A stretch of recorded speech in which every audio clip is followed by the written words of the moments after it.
Nancy. So as somebody who was kind of thrown into a position and had to speak with senior leadership and not a lot of practice, I think that your topic is very great. And I'd be interested in the meeting that you're going to be presenting at. So when I reached out to you, this is a non-manual speech, and this is my first time actually evaluating somebody, so I don't know if I'm going to do this right or not, but here we go. All right, so a non-manual speech, communicating with senior management.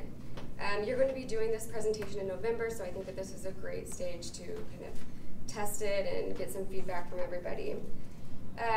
So a few things that I think that you did exceptionally well.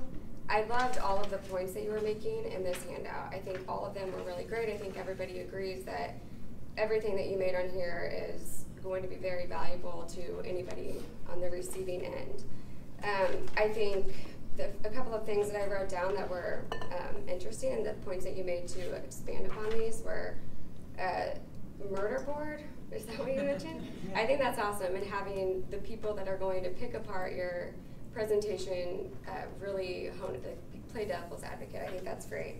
Having PowerPoints, it's always great to have larger font. I always have 24-point font instead of 16, but especially ROI and cost benefit, I think from a senior leadership or executive standpoint, it's very, very important to provide value, and usually value comes at what you're saving the company or what you're making the company. Any type of meeting that's 5 to 10 minutes and then everything's collaborative and open, I think is always just really great to get feedback and just to make it a little bit more conversational. So a couple of things just to consider in your presentation. The things that you had sent back to me after our email communication, you wanted it to not be boring. That was one of your goals, is to not be boring, and I don't think that it's boring at all. Encourage the audience to participate and interact well with the scenario, or that you want to interact well with the scenarios that they're presenting.